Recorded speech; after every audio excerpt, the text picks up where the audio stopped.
To enhance public service delivery, improve local development, as well as fostering empowerment, the United Party for National Development increased the Constituency Development Fund to unprecedented levels.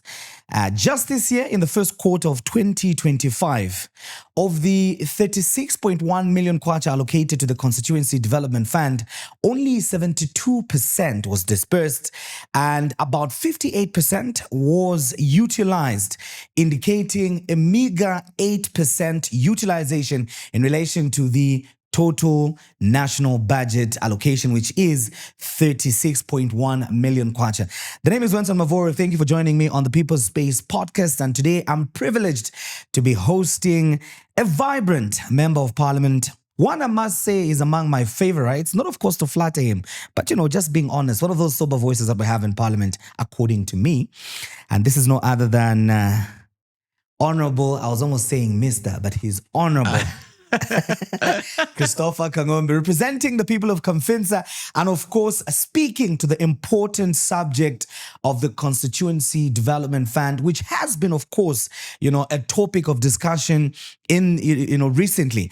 And Honorable, it's great to have you on the People's Space podcast. We've been doing everything we can to bring people like you just to come and share your perspective on this important subject, but of course on other important issues as well. Yeah. I'm delighted to be here.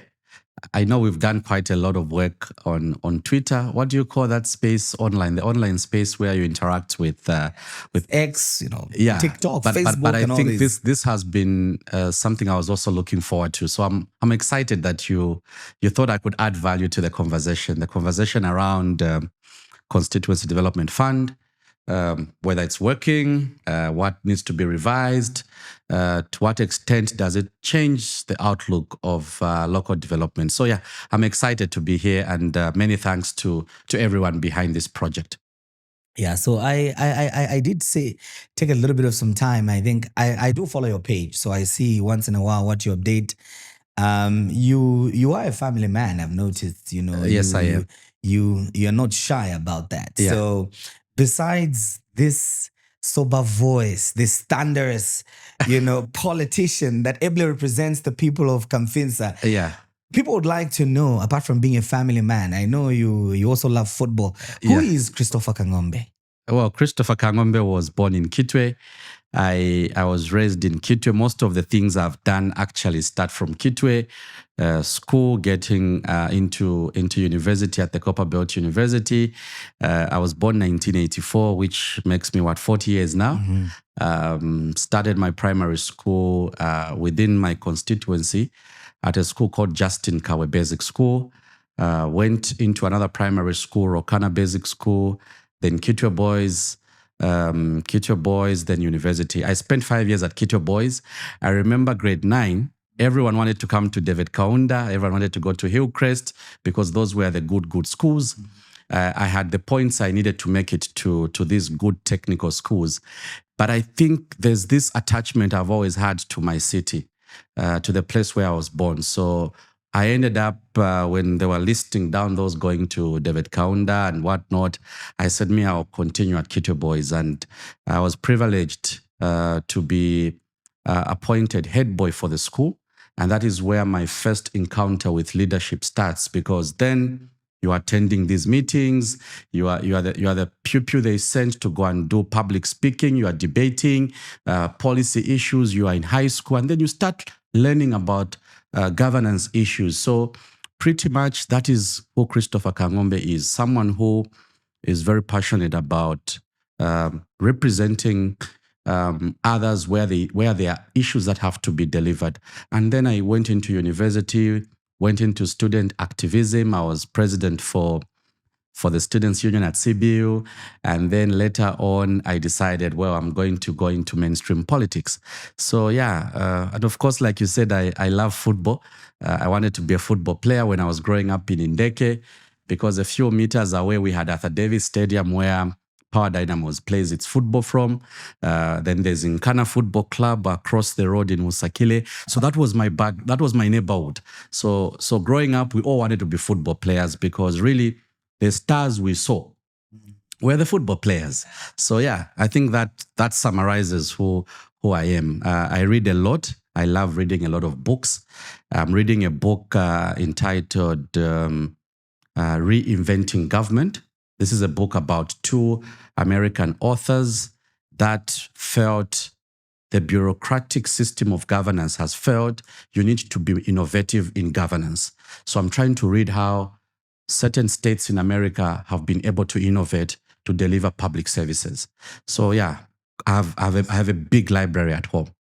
Yeah, so that summarizes, I think, Christopher. The other thing I noticed about you is that, leadership, you are among those that, for me, I would say, have been through the rank and file, having served at what level? Twice I was elected as councillor. Exactly. Yes. And from there, progressed to city level. Mayor of Kitwe. As the mayor of Kitwe. And now you are a member of parliament that is looking at a constituency, which is a huge, significant demography. Yeah. When it comes to leadership, what really inspired you to be able to go into public service? Well, first of all, it's the realization that you don't assume leadership is for others, because then the views you have about governance will not be given the platform on which you will be able to say, can we change this? Can we change this? So I realized back in high school that there's a reason why out of many, others should be able to not only have the courage, because it's one thing to have the courage. Most politicians, the only attribute they have is courage. The courage to be able to say, I want to contest an election. But it should go beyond that. It should then go beyond you putting yourself together saying, I'm the one who should lead. So what really motivated me was the realization that among many, there are those that should be able to take time to understand problems, articulate problems, and hopefully change some of the things that affect our people. And that was high school. 10th grade, I was doing debate, which is public speaking. Today, we are discussing healthcare. Tomorrow, we are discussing whether pregnant girls should go back to school after they deliver. And then you realize there's policy involved. You are a high school, you are a pupil in high school, then you realize, no. Actually, it's people who make decisions. It's systems through which decisions are made. There's what is called a national budget. You are in high school, then you learn all these basics. Then you tell yourself, I have a role to play. As a young person, I'm going to be active in things to do with leadership. And that is how I just grew through that whole process, because I thought I needed to contribute to a better Zambia. Interesting. I mean, at first, as a person that has, that was born and raised and spent much of his life, if not all my life, in Lusaka, I pretty much did not know about you, until, you sort of came on the political scene, and I'm like, okay, who is this guy? And when I heard the sense, I'm like, okay, this is good. I think we've got a future here.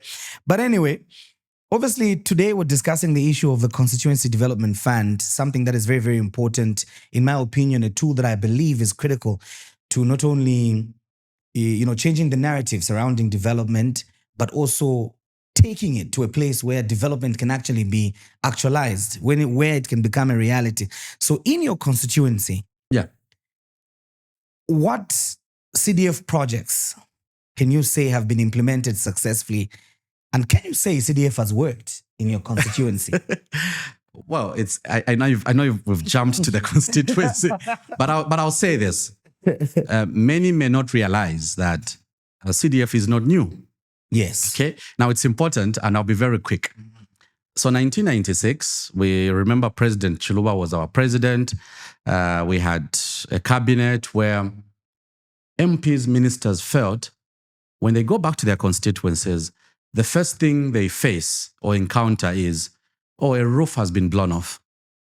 There's a bridge crossing from point A to point B. Pupils can't cross, they can't go to school because the bridge has been washed away, and all we need are 10 bags of cement. So MPs started complaining to the president, Your Excellency, we are facing problems when we go back to our constituencies. So we need some cash. Okay, so you know how President Chiluba was. At first, it started like, okay, when I have money, I'll give you. So those that were able to ask or present their problems to the president. He would find a solution, give them money. But then they realized this is a common problem. So instead of MP number 1 being given money for 10 bags of cement, let's actually come up with a fund which will help MPs sort out small problems. So CDF was piloted for small things, to fix, like quick fix. And that is how it started, 1996. Now, if you count 1996 to where we are looking at how many? Almost 30 years. We're like 29 years. So I've been a councillor for 2 terms in Kitwe, in a place called Riverside Ward. 2006, I first got elected, and then 2011. So I've been in that space where we've used CDF at a smaller scale. And I'm calling it a smaller scale because we would sit in a meeting with our members of parliament. Then I remember Honorable Mlenga and the late Honorable Mtale in Kwacha constituency initially, where we would say, since we only have 600,000 Kwacha or 800,000 Kwacha when it was slowly adjusted, what then do we do with this small amount of money? Well, we have 6 wards. There are 6 councillors in the constituency. You then start telling yourself, we'll do at least 1 project in each area. There's a reason I'm giving this background. Because at a smaller scale, I thought that CDF was able to impact. Okay? Even when I was councillor 15 years ago, even those who are members of parliament 20 years ago in 2004, they'll tell you if you brought them here, that even at a smaller scale, they were able to do something. So then you ask me, now that the fund has been enhanced, the message can change. The message can't change. The message for me still remains that this is a fund that can be very useful to sort out things which can be resolved at a local level. Okay? And it will bring me to my argument that I don't agree with government telling us how to use CDF. They send you a letter, they give you the money, they tell you, approve money in parliament. We approve. The next thing they do is they write you a letter. They tell you, buy an ambulance. Whether you like it or not, you need to buy an ambulance. Whether you like it or not, you need to contribute 1 million kwacha towards RIA. Whether you like it or not, you need to contribute 1 million kwacha towards chief's palaces. Now, your local needs might be different. So if you ask me, CDF, I gave a historical perspective because I wanted those that are following the conversation to then understand that this is not a new tool. It's a tool that has worked for the last 30 years. It's even doing more because the money is more. But in terms of local needs, and it narrows down to your question, Kamfinsa constituency, how has it worked? Well, for us, we have a farm block. We have Mwekera 1, Mwekera 2. We have Kakolo farm block. We have Misaka farm block A and B. Kamfinsa is known for a lot of streams. There's Mwekera stream. There's Kamfinsa stream, the name of the constituency. People there do farming. So now with farming, you need to cross. So the first thing that we've been able to do with CDF has been using money to provide connectivity for our farmers so that farmers don't have to call me when I'm in parliament. MP, we've bought 10 bags of fertilizer. We can't take them to our farm. So that has been sorted out through CDF because people need to be able to earn their own living. So how do we do that? We provide them with things that will make farming more productive. Within the framework of the urban setup of the constituency, a few classroom blocks, a few health facilities, a few bridges, grading of roads here and there. So yeah, if you ask me, yeah, CDF has been working in the constituency with a few challenges. Okay. So before we get to the challenges, you mentioned something very interesting, being told how you're supposed to spend the money. Which is wrong. Exactly. My understanding, I think I'm privileged to have you here so that you can correct if I'm wrong and educate all of us here. It is the responsibility of the wards themselves or the constituencies themselves to identify projects where they feel investment has to go. Exactly. Or the funds need to be channeled to. Ideally. That is how it is supposed to be within the current legal framework. Ideally. That is what is there, isn't it? That's what's in the law. So why is there a situation where you are again being told buy an ambulance and spend money on this particular project or take this money this way? Why is that? So on one hand, we have the decentralization policy. So what is decentralization? Decentralization simply means there in Kamfinsa, the local people should be able to say, for us in this locality, we need a health facility. For us in this locality, and I'll give a scenario. I take quite a lot of time to explain things because I like people to follow the conversation. So we have a place in Kamfinsa called Zamtan. So Zamtan has a cemetery where people bury their loved ones, and they have a clinic nearby. So what's been happening is that when someone dies in Zamtan, they have to take the body to Kitwe Central Hospital, where there's a mortuary, which is a long distance into town from my constituency.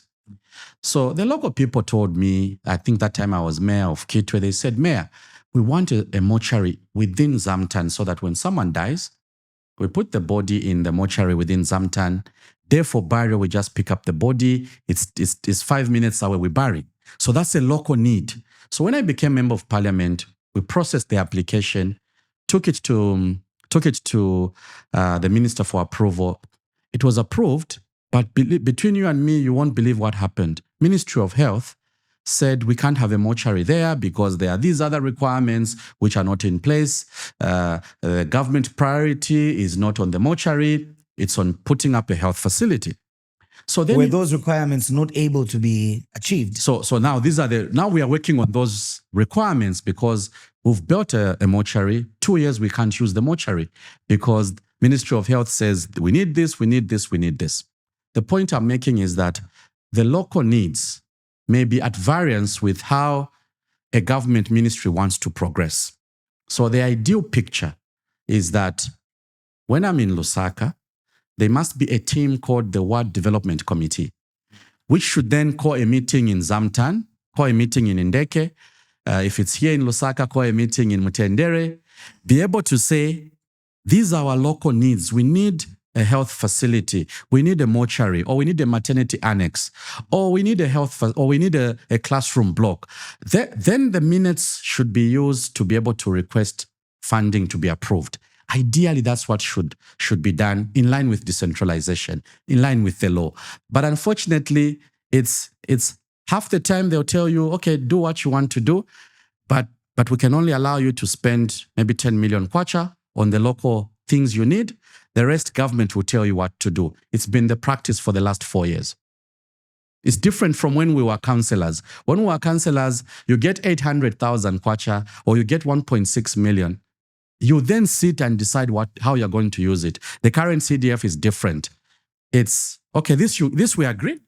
This it's us who are going to do it for you. So so are you saying, you see, right now, my mind is jostling between, to what extent then is CDF free of politicization? And what I mean politicization is balancing the needs of the people vis-a-vis what central government wants. What central government wants.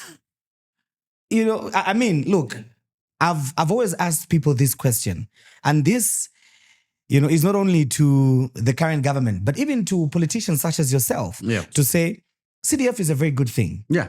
But at the same time, it's a tool that can be used by politicians to just, you know, hoodwink people to elect them, you know, to just gain mileage and show people that, look, this is what we're doing. But when we sit down and ask ourselves, because I come from a constituency myself, okay, you know, and I'll be asking myself a question to say, okay, there's CDF. Yeah. But what has it done? You know, what can I point at and say, wow, this in this constituency is going to benefit me? So really, do you think CDF in its current state is free of politicization to be able to achieve the local development that it is intended to achieve? So the politicization is there. I think the politicization begins with how circulars from central government inform the local people on what they can do and what they cannot do. So you have 36 million kwacha, right? So there are constituencies where there are very few young people going for skills training, for instance. But because the regulations will say, because there's a letter coming from a minister saying, part of this should be for skills training, part of it should be for boarding school bursary. But if the local people, I'll give an example of a constituency called, is it Chama South, where Honorable Mutaya Chalo is. In their first 2 years, they had very few applicants for certain components of CDF. A few of them would say, okay, sponsor us for skills training, sponsor us for boarding facilities, for secondary school boarding. But the bulk of the money was remaining underutilized because from a local perspective, that was not a priority. Okay, so they ended up writing a letter to the ministry saying, we've remained with too much money. Allow us to buy this or to spend money on this component. And the ministry then was able to approve. Then it gives me the position that then why not just give us 36 million and allow us to say what our local priorities. For instance, in Kamfinsa, we have a problem of water. We have a lot of challenges to do with water because pipes are old, people don't have access to clean water. So my priorities would be water. I'm spending 10 million kwacha, I think, in 2024 and this year, 2025, on what we are calling water schemes, not the manual industrial boreholes, the big tanks, 3 tanks running into 150 homes, another big tanks running into 150 homes. Those are our priorities at a local level. But you find that government will tell you, no, buy desks. They'll start telling you how the money should be used. So the politicization, which was your question, is there because it starts with instructions. At a local level, do those directives fit into the campaign narrative of government? Yeah, so the national government has things they want to achieve. Okay, so they want to get more children, for instance, into primary school. You find that at a local level, it may also be our need. But then why should government tell us, like 2 weeks ago, I was in parliament, only to be told that there's a CDF meeting in my constituency and they've changed the list of projects that we agreed together as a Constituency Development Committee. They was told, instead of building this 1x3 classroom block, we are going to buy desks because government at a local level is saying, in Kamfinsa, they're not buying enough desks. But meanwhile, every year we've been buying desks. So you find that what the locals demanded would then, some things will be in agreement with what government is trying to do. But more often than not, the instructions are at variance with our local needs.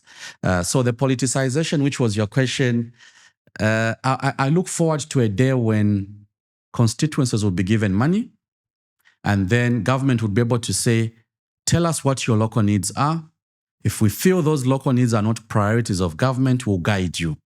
Instead of the 36 million being put into components, things like loans for those that want to do business. You know, those loans are not working.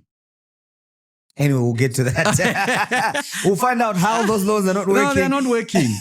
But for now, we will take a break. You are still watching the People's Space podcast with me, Wenson Mavoro. My guest today is Honorable Christopher Kang'ombe, all the way from Kamfinsa constituency. And we are looking at whether or not CDF is working first in his constituency and then looking at it from a broader perspective in terms of what can be improved to ensure that this policy and this initiative achieves its intended purpose. But remember, you can win some amazing prizes by simply being active and participating on the People's Space podcast platforms such as YouTube, Facebook, Twitter, TikTok, and any other relevant social media under the handle the Center for Trade Policy and Development and CTPD Zambia. All you simply have to do is comment. Let us know what you think about some of the topics that we discuss. And if your comment garners traction or gains conversation, you might just be that lucky winner that might walk away with a good hoodie, such as the one that I'm wearing. And of course, other fantastic, amazing prizes such as t-shirts, mug cups, and brilliant souvenirs that we have to offer. See you shortly. Welcome back to the People's Space podcast. Today, we are delving into the nitty-gritties of the Constituency Development Fund. And the critical question that we're asking is it really working? Is it delivering? That is the pertinent question that my guest, whom I'm privileged to host, Honorable Christopher Kang'ombe, all the way from Kamfinsa, is endeavoring to labor on today. And before we continue our conversation, allow me to again remind you that you can be that lucky winner by simply being active on our social media platform under the handle the Center for Trade Policy and Development on YouTube and Facebook, CTPD Zambia on Twitter and TikTok. On the episodes of the People Space podcast, also, all you simply have to do is be interactive over there. And if your comment, question, or participation garners enough traction, you might just be the lucky winner that can get fantastic prizes ranging from t-shirts, mug cups, capes, hoodies like this. It is cold. You need something like this that is of higher grade and quality, and you can be able to win and secure that for yourself by simply being interactive. Honorable Kang'ombe, we paused when you said something very interesting about loans not really working. And this has also been cited in the report that the recovery has been a challenge. There's even an audit, yeah. Exactly. So I want you to give us some practical examples, even from your constituency, as you tell us how this has been a challenge when it comes to the loans. And you see, the question I've always had is, how is the administration of these loans? Do you have banks involved in the administration of these loans?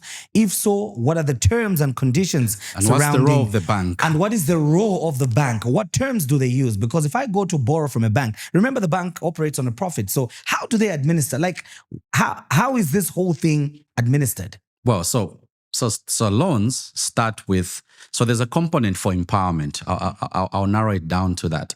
So there's a component within the empowerment aspect where there are grants. So people form a cooperative or a club, and then they are given what? There's a 40,000 maximum. So now we've been giving groupings 20, 40,000, sometimes 30. There'll be a group that is asking for 30,000. They've registered a cooperative because we've sensitized them. So the MP goes in the constituency, explains that there's this window of opportunity that's available. So in terms of sensitization, people know that there exists this component called CDF for empowerment. So people come with a certificate. Oh, Honorable MP, we've registered a cooperative after what you explained to us. We now want the money. So you give them the application forms, then they go to the Ward Development Committee, which then confirms that those are residents. So after they confirm that they are residents, then the list is taken to the committee under CDF, they approve the list, and then when the money is in the account, if you asked for 30 PIN, they give you 30,000. If you ask for 40, they give you 40. Those are grants. So grants I've seen that the problem with grants and loans starts with the role of the politicians in the process. You politicians. And I'm generalizing it, politicians, because you've got councillors, okay. You've got the district commissioner who is supposed to be a civil servant, but he's also a politician, right? And then you have the member of parliament, and then you have the minister. So for grants, because people know they don't have to pay back, we really have no debate. All we have to ensure is that if a cooperative wants to start a small business, you help them get started. Whether they fail, you don't take them anywhere because it's a grant. But you want the money to impact on their lives. Therein lies the problem. Yeah, it's a grant. And I'll summarize the problem. Because now shouldn't there be accountability in a grant? There must be. And that is why I'm saying at constituency level, there is no expert in managing cooperatives. There's no expert. Honorable Kang'ombe is not an expert in managing cooperatives. My 4 councillors are not expert in managing cooperatives. My National Assembly assistant, the one who manages my office in the constituency, is not an expert in managing cooperatives. Okay? The local authority, which is Kitwe City Council, because Kamfinsa is under Kitwe. So the money doesn't come to the constituency, it goes to Kitwe City Council. In Kitwe City Council, they have no expert to manage cooperatives. So when we give them the 40,000 kwachas, we've trained them to do certain businesses, right? But then there's no one now that has to go from cooperative number 1, number 2 to check on what they are doing because the capacity is not there at a local level. You can't have one officer stationed in the council. Today is in Chimwemwe constituency, tomorrow is in Kamfinsa, the other day is in Nkana. They will not be effective. So at a local level, you then ask yourself, what do you need to ensure that the grants work? You need a person who's employed to deal with empowerment programs at a local level. I need a guy in my constituency, Monday to Friday, his job or her job is just to deal with people, to be able to say, we gave a cooperative to rear chickens. How are they doing? Not the one running around Kitwe, not the one in Chimwemwe, because then the Kitwe is too big. Lusaka has 7 constituencies. You can't have the same officers at Lusaka City Council running with these programs. You need Chawama to have their own. So problem number 1 begins with people have been given money on the understanding that they'll run a business. There's no one tracking how they are doing. Problem number 1. Problem number 2 is with the loans. Because we are giving out loans and I'm the one handing over a loan, okay? A politician is handing over a loan. I've never handed over any loan myself, but I've seen that's where the problem begins. You have councillors lining up, MPs in different constituencies. No, the MP is not in parliament because he's handing over loans. That's where the problem starts. You're handing over a loan to people who campaigned for you. People who are there in the community saying person A should be member of parliament. Do you expect such people to pay back such a loan? If I was to ask you, you are the politician. When time comes to give out a loan, a company has asked for 200,000 kwacha. They are given 200,000 kwacha and they have to pay back. And you, the politician, are saying, don't hand over those loans until I'm in the constituency. As far as the community is concerned, the loan is coming from the politician, even if they know it's a government loan. But because they see the political face, they see a minister. This is why empowerment programs in Zambia have not worked. The Minister of SME here in Lusaka will instruct people in Shuangandu or Mpika to say, don't hand over those loans until I'm in Shuangandu. Do you know what that does? The people see a politician in the process. This is a politician they believe was voted for by them. So when it comes to repayment, people will then become reluctant. They will say, why should we pay back this loan? This is a guy we voted for. The reluctance to pay comes in.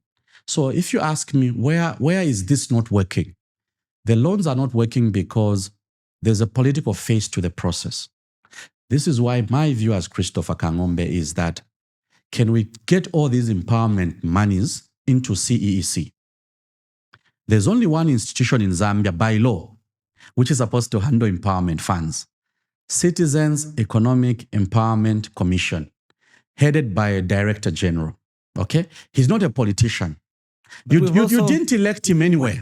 But again, somebody can argue, in as much as he's not a politician, that doesn't make him immune to some external influence. That's another topic we'll have to discuss. Exactly. But the principle. Okay, then can't the bank works, in your view, as Christopher Kang'ombe? So banks are I know you've highlighted CEC, but can't we also use banks? Because there's, for example, Bank AB that I know deals with a lot of communities, small businesses. NatSave. Exactly, NatSave and all these, not that I'm advertising, by the way. In fact, you should pay us for mentioning your names.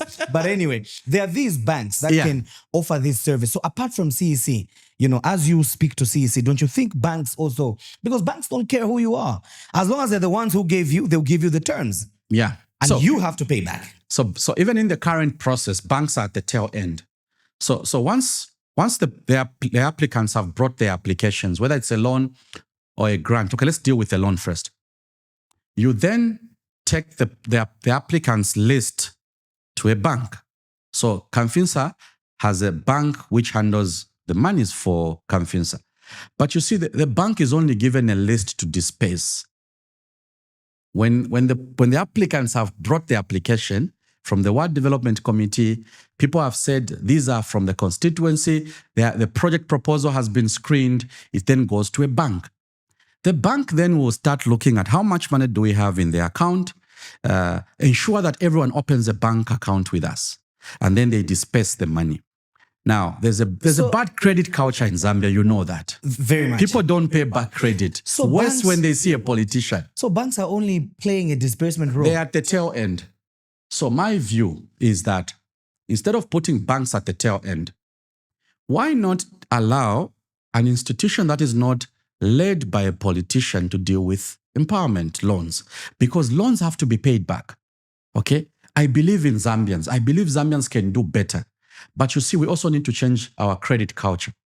Generally speaking, you borrow a 10,000 from a friend, you'll be telling him stories. Boy, I'll pay back later.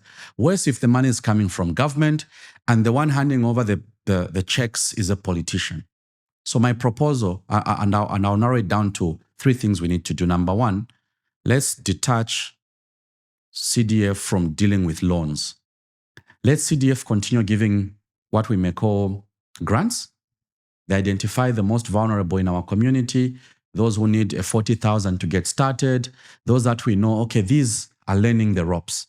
We'll keep giving them grants.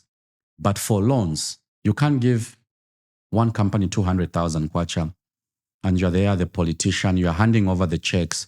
With our bad credit culture, people will never pay back. Let's get that component of money into CEEC. Let's employ a CEEC officer in each constituency, because even CEEC hasn't got the officers all over Zambia. But let's employ. Kamfinsa should have a CEEC officer, someone to deal with empowerment, so that when people apply for loans, there's an officer who understands credit.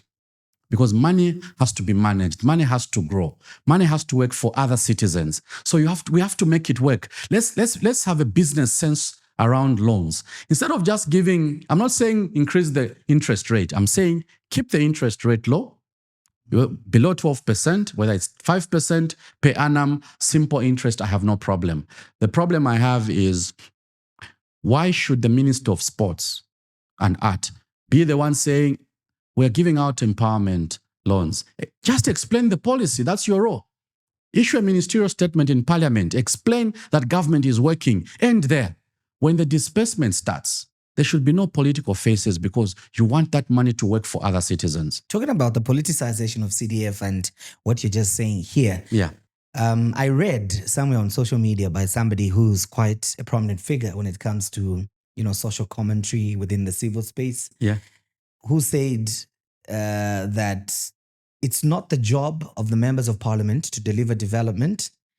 And the person actually urged the citizens, saying, don't be lied to, don't believe. Don't be woodwinked. If they tell you, I brought development, I brought the grader, it's not their job.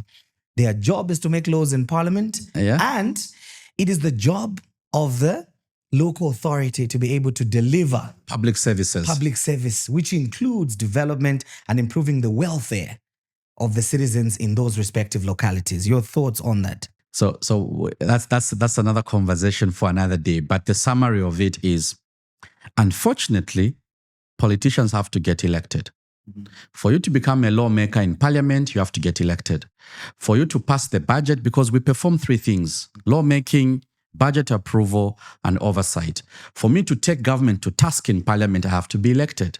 And it's a competition. There are 5 other guys who are saying, I'm the better guy in Kamfinsa. I'm the better guy in Munali. I'm the better guy in Lusaka Central. So there's a competition. Now, that competition should not mean leaders should lie. If I tell the people of Kamfinsa, I'll have 10 industrial boreholes or water schemes installed in this constituency if you elect me, I'm not lying. I'm basically saying I'm going to facilitate. Okay? I'm basically saying when I go into parliament, I'll speak about water in Kamfinsa. Some MPs have actually been accused of bulldozing in those meetings. Well, I don't know. There are those maybe who have this overreaching influence over processes. But for me, the role of an MP is to lobby.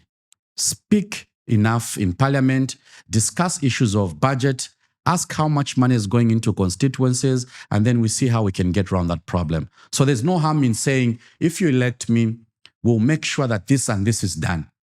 Because someone has to hold me account for the things I'm promising. But then the problem comes in if you are promising things you can't deliver, then when you get elected, then you say, I didn't know that I couldn't deliver this.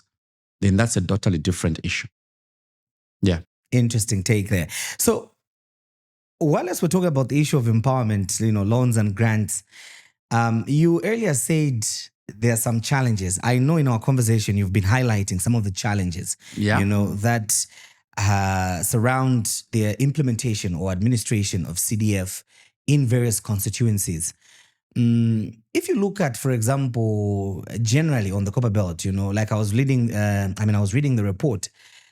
For the first quarter, Mongo seems to be doing very well when it comes to utilization. Of course, needs are different. There are several factors that, lead to that. Lusaka apparently seems to be the least. you know. And I won't trouble you. You're not from Lusaka. You should invite one of. You should invite one of them. One of the Lusaka guys definitely will come and tell us why. But in your view, what do you think, apart from some of the things that you've highlighted, are the biggest challenges to really maximizing on utilization of CDF? Okay, so there are three things. There's budgetary allocation.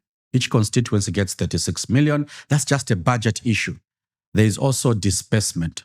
Disbursement means here's the money now to implement the projects. That's disbursement. Utilization means the money has hit your account, and have you used the money or you haven't?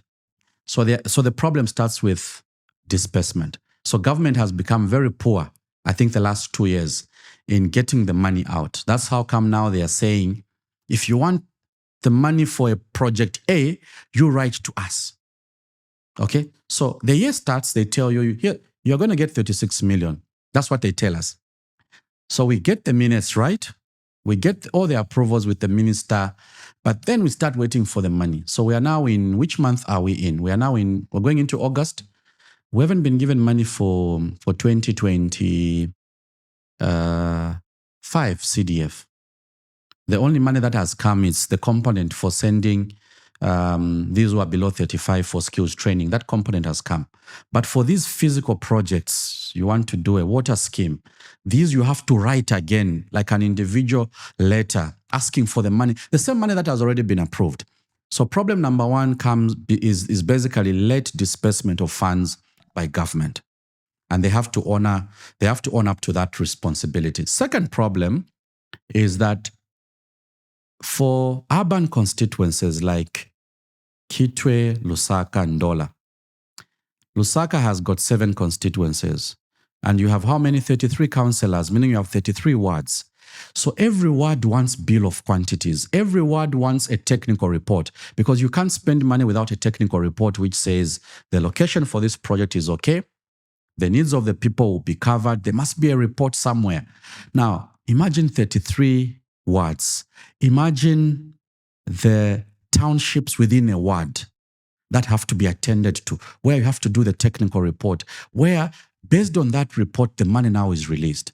So you need quantity surveyors, you need civil engineers, you need the socio-economic planners, people that says the socio-economic challenges will be attended to if we did this. Now, why is the consumption of the money low in urban setups? The population is big. The townships have got competing needs. Rural constituencies, I know Pemba. Pemba is one constituency, one district. So whoever is a director of engineering in Pemba is just dealing with one constituency. So chances of them using the money quicker are much higher, because administratively, if they have 2 civil engineers, they'll be running around in the district. But for Kamfinsa, I need to have a civil engineer to first finish in Chimwemwe constituency, do the BOQs for Sakile constituency, then come to my constituency. So project preparation also becomes a slow process. So we've told the Minister of Local Government, employ more people. Give Kamfinsa a quantity surveyor and a civil engineer. Give Chimwemwe a quantity surveyor and a civil engineer dedicated to each constituency. So challenge number one, I think, has to do with inadequate staff to fast track these processes. It's possible to get the money utilized if the money is released. Government needs to improve on the disbursements as well. Yeah. Interesting. As we get to wrap up our conversation, unfortunately, just when it's getting interesting, you've highlighted the challenges, the technical skills gap and, sometimes the capacity, within the local authorities that are administering these funds and, the poor loan recovery issue. One of the issues that, again, we've seen is the inability, for example, of the local contractors within these constituencies to be able to deliver on the works that are needed. How can this be addressed? And going back to your point, if government has to, employ these people, is it possible that if a constituency, for example, is given the entire 36 million kwacha to be 36.1 million kwacha to spend spend in their constituency and given the liberty to be able to bring this cadre of professionals, then we can address some of these challenges under a component of administration. Well, do you have the liberty to do that? No, we don't have, because council employees who manage our CDF are employed by the Local Government Service Commission. So the commission sits in Lusaka. It says Kitwe needs 3 civil engineers. The budget is tight. We can't give them 3. We'll give them 2. Okay. Luansha Municipal Council, it has got 2 constituencies, 28 councillors. They need this. Technical staff. The budget can only support. So unfortunately, no matter how innovative you are at a local level, you have no authority to start then getting these technical skills into the constituency. Yes, there are volunteers who can help. There are people within the community that will say, oh, well, I work for Mopani Copper Mines in Kitwe. I can help with MP for Kamfinsa to design a bridge. But you see, that bridge still has to be approved in terms of design by the local authority, because it's the approved plan that will then be funded when a contractor is picked. And lastly, you talked about skills, the local skills for contractors. Now, I don't think we don't have the skills at a local level. I don't think rural constituencies would fail to attract someone who, for instance, grew up in Mufumbwe constituency and is now in Lusaka, to have that passion to go and perform works back into Mufumbwe. Okay, so we then now start to ask ourselves, who is the local person? Okay, who is the local person? Is it you who grew up in Matero and then you relocate to, say, Kamfinsa Mwekera farm block? And then when you hear there's a contract being awarded for roadworks, you submit your bid. So then we have to ask ourselves, do we have a database of local contractors? Because don't wait for the bid to be advertised. By the time the bid is being advertised, you should already know your skills. So my hope is that the Ministry of Local Government, working with councils, will then have a database of what skills are available in each constituency, so that whenever there's an opportunity, we know which contractor can do works or they can't do any works. Okay. Yeah. Before my director kills me, obviously you mentioned there's the importance of carrying out needs assessments, from these local communities as we're doing projects and everything. And obviously CDF must speak to those. What are your final words to the Ministry of Local Government and Rural Development as we wrap up this conversation? But I mean, we will definitely bring you back again here just to be able to discuss other aspects of this conversation. Well, my remarks to the Ministry of Local Government. Number 1, implement decentralization to its full extent. And what is that full extent? Allow constituencies to pick projects which affect the local people. Minimize writing circulars saying, buy this from CDF. Let's build capacity at a local level, number 1. Number 2, can we create a database of who is benefiting from these empowerment funds, whether it's a grant or it's a loan? Currently, people get loans in Kamfinsa. The same directors form another company, go and get another loan in another constituency. There's really no database that is integrating these applicants and beneficiaries. The same people go to CEC, they are empowered. You are basically helping the same people that may understand how to go around these challenges. So submission number 2 is that, can we create a database of beneficiaries to avoid the same people getting the monies? Lastly, can we remove loans from CDF? Let's take them into a more independent government entity, working with banks, as you suggested, where there's lesser roles by politicians. We can still achieve more for our people in terms of empowerment. And lastly, can we employ officers to handle empowerment in our respective constituencies? There are about 10, 15 recommendations, which obviously we can't exhaust today. But obviously, we will create time for you so you can come back and be able to give us those recommendations. Yeah. So, ladies and gentlemen, that's about it. Today, I was privileged to be conversing with Kamfinsa Member of Parliament, Honorable Christopher Kang'ombe. And of course, we were discussing the Constituency Development Fund Is it working? Has it delivered in Kamfinsa?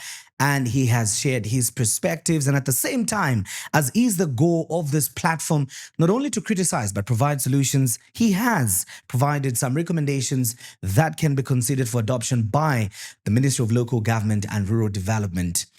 Before I check out, here's a reminder. You can win some fantastic prizes by simply being active on our platforms on social media under the handle the Center for Trade Policy and Development on YouTube and Facebook, and CTPD Zambia on Twitter and TikTok, and of course other similar platforms where the People's Space podcast airs. All you simply have to do is be interactive. If your comments or contribution garners enough traction on any of these platforms, you could be the lucky winner that will receive some t-shirts, mug cups, and brilliant memorabilia that you cannot afford to miss out on. So let's get talking. Let's get interactive. The name is Wenson Mavoro. See you next time on the People's Space Podcast.